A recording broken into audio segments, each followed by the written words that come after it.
जय जगन्नाथ। नमस्कार दर्शक बंधु। राशि चक्रर अंतिम राशि द्वादश राशि मीन राशि कहवाकू दुख लगिले मध्य इंग्राजी नववर्ष 2025 मसीहा मीन राशि जात व्यक्ति मानक पई शुभप्रद नुह। वर्षार्ध पर्यंत परिस्थिति वर्तमान जिमिति चली से भली परिस्थिति मध्यम गति करेंगे से परिस्थिति दे जिबे।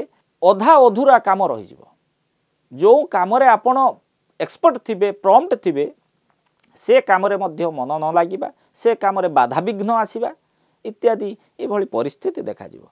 भूमि संबंधित क्षेत्र रे आपण माने जगी रखी चलंतु। नूतन भूमि नूतन जान इत्यादि क्रय करंतु ना। परिवार वयोज्येष्ठ लोकंकर वर्तमान कौन शारीरिक असुस्थता तथा निजर मध्य शारीरिक असुस्थता मीन राशि जात व्यक्ति मानक पई देखा जाउची। जदि देखा जाए राहु चलन परे आपणकर परिस्थिति अर्थ 18 मे 2025 पर परिस्थिति टिके गंभीर हो। तेणु आपण माने प्रतिकार सदृश महादेवंकर दर्शन करंतु। गुरुवार को गुरुवार महादेव को क्षीर अर्पण करंतु, पाचिला कदली अर्पण करंतु, ब्राह्मण को बुट डाली किछि शुक्ल पक्ष गुरुवार दिन दान दियंतु। पितामाता चरण स्पर्श करंतु, प्रणाम करंतु।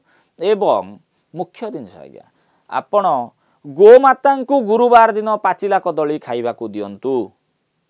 एथिरे आपणकर सर्वरिष्ठ खंडन ही आशा करुची 2025 मसीहा आपण मानक पई भलरे जीवो। आपण माने भलरे थांतु। जय जगन्नाथ।